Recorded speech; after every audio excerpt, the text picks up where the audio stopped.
Well, this happened. Winter finally came to Colorado.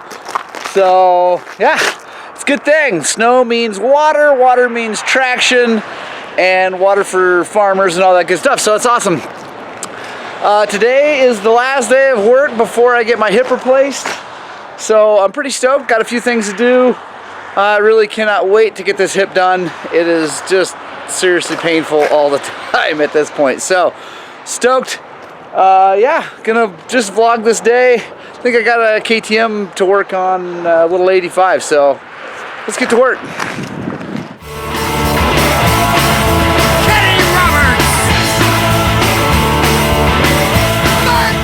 2019 85 SX, customer complaint. It's just not revving out. Fouled the plug. Put a new plug in it, ran okay for a little bit. Started foul plug. So customer's hoping it's a Stator. We'll see. We're gonna test it out, see what the Stator tests out at, and go from there. Start by taking the seat and tank off, get the spark plug out, and kind of just doing a quick look at the spark plug when you're kicking it to see how bright of a spark it is. Then we'll pull the meter out and do some more stuff. That's actually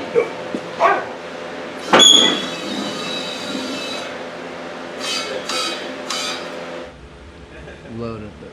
Blew that out a little bit, but you can see, ooh, there. I don't know if we're gonna get, there we go. Haha. This one doesn't look too bad, but this is a new one, so, and it was super wet when I pulled it out, so. Alright, it's a new plug, and it sparks with the new plug, but it is pretty weak. It looks kind of orange, so let's go take a look at that. Let me show you what that looks like. Focus in.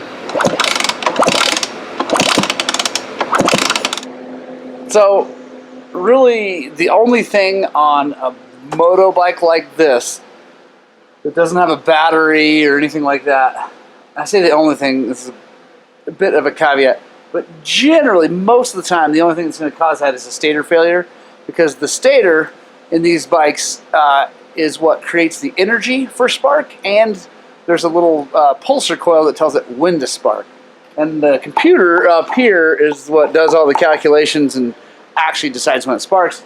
But generally, a computer, if it goes bad, the CDI box is what they call it, then it just doesn't spark at all. But a weak spark is usually because the stator is not producing enough electricity. There's other things it could be too. We'll take a look at the coil, the ground, and things like that. Make sure we're good, but we're just gonna start working our way through and see if we can't locate something that's out of whack. Actually, the first thing I'm gonna check is the ground, because grounds on new, especially this is a new bike, you know, this is not a hammered old bike. It's only got 32 hours, 36 hours on it, so it's a pretty new bike.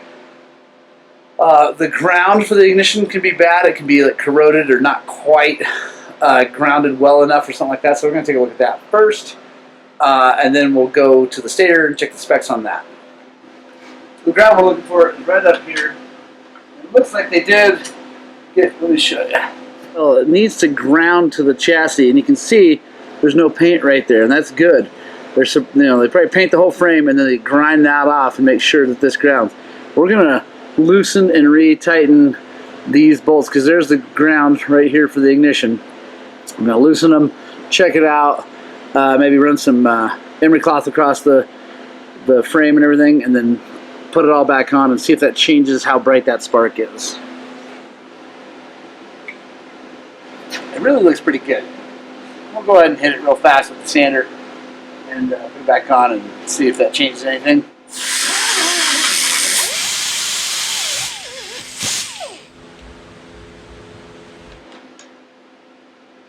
Now, let's take a look at that spark again.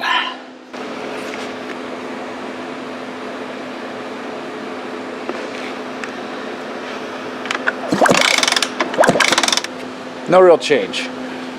Alright, now it's time to actually check the stator specs. These wires go to the stator, so we're going to take this little cover off. So, let's take a look here. 4 total wires on this little bike.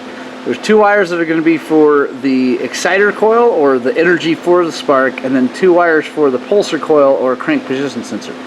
So here's the thing, I don't remember what color everything is on every bike, and they change it all the time, so I'm gonna Google what to look up, because I don't have a book. I know how these things work, I know what specs-ish ought to be, but there's no reason not to use the internet. Always on the meter, check to make sure it's working by touching the ends together.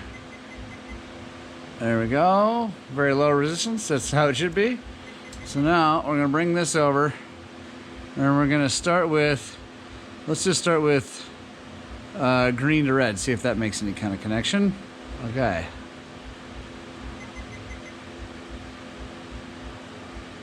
So green to red's got 93 ohms. Let's try green to red with a white chaser. Okay, no resistance, or offline, infinite resistance. Okay, so now we know that green to red is one of them, and the 2 ones with chasers are the other one. And so it's got 30.4 and 93.3. So I am guessing that the 93.3 is the exciter coil and the other one is the pulsar coil, because the pulsar coil usually doesn't have a lot of resistance because it's just a crank position sensor telling it when to fire when the little nubbin on the flywheel comes by. So they are both at least doing something, so that's good. Okay, so no definitive stuff yet with the stator. We're definitely getting some resistance readings on both the pulsar coil and the exciter coil. Now it's time to we're just gonna take the cover off and look at it. Honestly, I can't tell you how many times I've diagnosed a bad stator by just taking this off, looking at it, and seeing that it's either burnt or cracked or melted, or anyway, something's gone. So do that, and then we're gonna, we'll keep looking until we find out what's going on.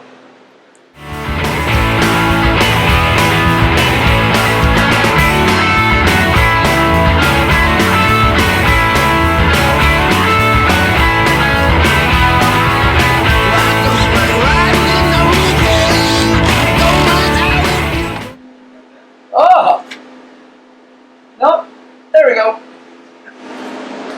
I found the problem. That is not supposed to look like that. Dude, look at that, Zach. He must have got water in it. Water, that's rust and, yeah, and... See? Sometimes you just take the cover off and look at it. Honestly, I can't tell you how many stators I've diagnosed, like officially 100% feeling really good about diagnosing by just taking the stator cover off. So we'll look this up, tell the customer, get a deposit, get a part coming, and get it running again. Should be ready to rock and roll pretty easily, and it won't be too expensive. So yeah.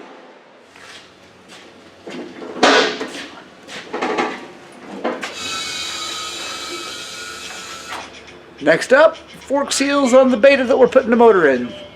We're waiting on valve springs because they were broken. If you haven't seen that, check out our Facebook page. Well, and the other video. Anyway, yeah, broken valve springs, so we're waiting on those. So it needs fork seals too, so we're going to get those done while we're waiting on springs. Then we'll just put the motor back together when it all shows up. I don't tell me when else when we went to.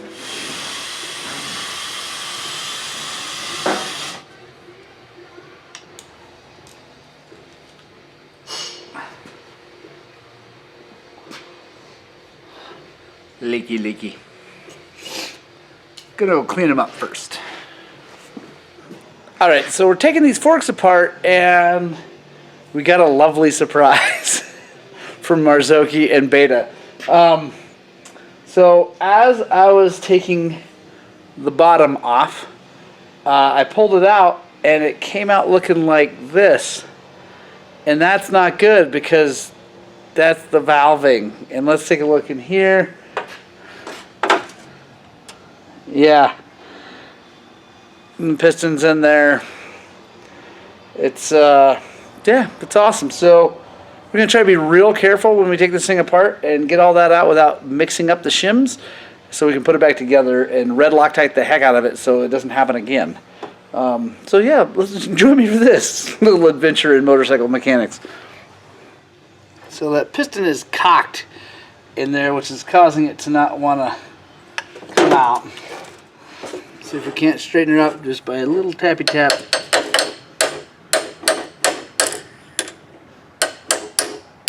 There we go. Now it's straight. Oh, here we go. So now, when something like this happens, you just want to be uber careful. I think we got it. All right. So that's the base valve. It's all supposed to be like that. Then like that. So now what we got to do is clean all these things up really, really good. Get some red Loctite on that and tighten it all down so this doesn't happen again. Okay. But it looks like the 7 now. What I had to do was add a fairing. That's exactly what Husqvarna did. Alright. A little bit of Worth red Loctite. I put it on the male end. And yeah, I said male end because it goes in. The gender, come on people.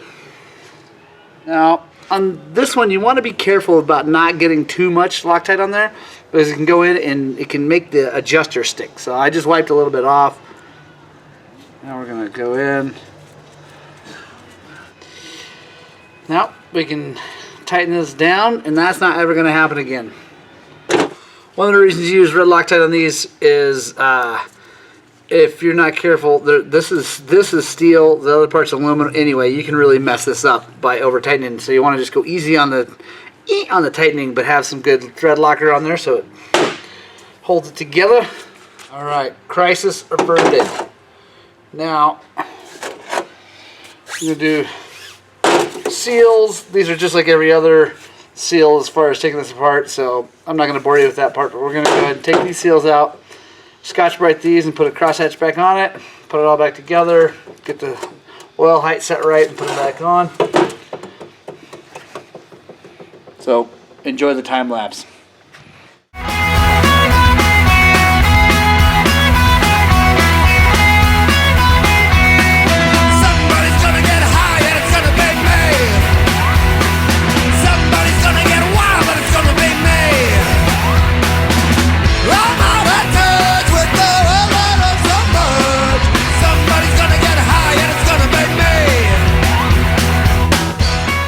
Alright, got the beta forks all done. She's ready to go. Like I said, unfortunately, still waiting for the valve springs for that part of it. So, gonna push this thing off, and then I think we're looking at a YZ next. And then that might be the finish of the day because I might get out of here a little early and drive my happy butt up towards Vail because the weather is not looking awesome. So, there we go.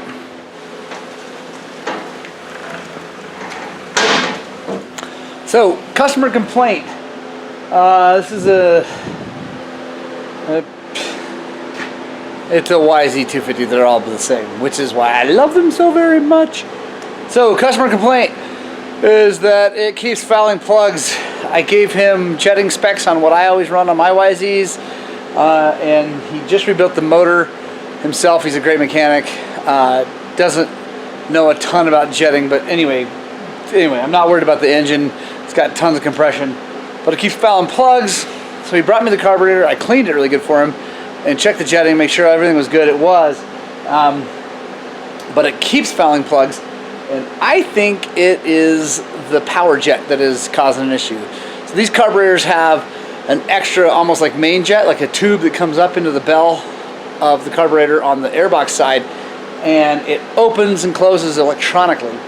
And sometimes they get stuck open or break, or anyway, whatever. So there's like a spring that closes it and the thing opens it. It's like a solenoid. But anyway, so we're going to check that and see what's going on. May have to either replace that part or find him a used carburetor. We'll see. But seat and tank, here we go.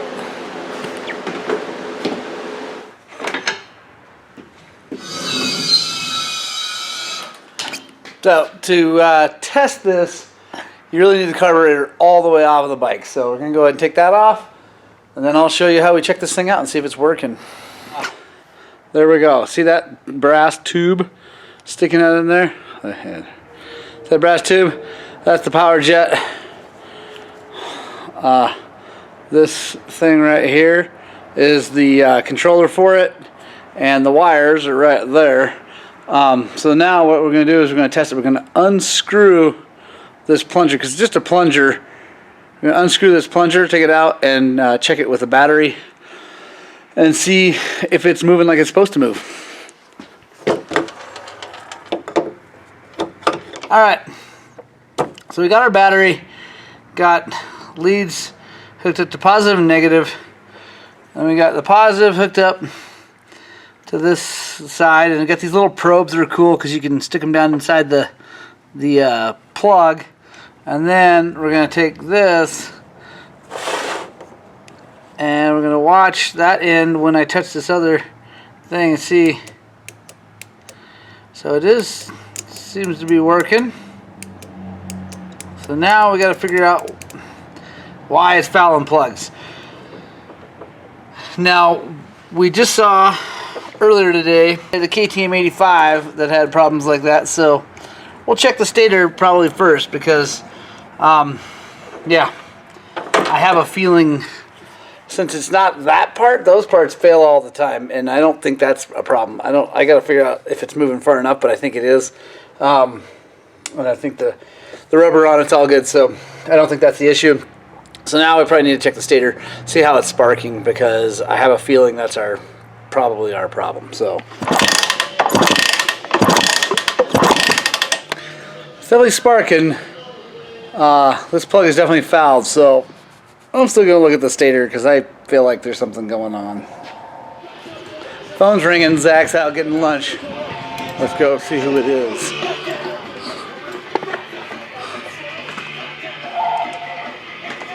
Highland Cycles, this is Morgan. I'm doing well, Earl. How are you? Alright. I will get that coming and I will let you know. Alright. So we're going to do like we did on the KTM. We're going to take this ignition cover off and just take a look at the stator and see if there's something odd, because I don't know. Everything else seems good. I'll probably take a look at the reeds too, but this is quick and easy. So already got some issues. See, that's busted off, and if you look in here, that's been fixed or epoxied or something, and it looks rusty. So take the flywheel off and take a look. Still have the puller out from the last time.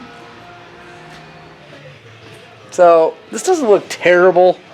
Doesn't show everything like the other one. It was not quite so obvious, but it's definitely old and not awesome. I think I actually have one of these, so we might just try putting another one in it. So just like the KTM, these coils of wire are for the exciter or energy to actually make the spark, and yeah, there we go. And this guy is for the pulse generator or crank position sensor. So it doesn't look that bad, but it also doesn't look that good. thing about taking these off is you can actually then look and see which wires go to which. So, for instance, the white with the red tracer and white with the blue tracer are the pulsar coils, so you can test those. Then you look at each of these coils, and you can look and see, like, this is black and blue, and then blue and yellow, and then yellow and black and red, and green with white tracer. So you can test all those and check them out.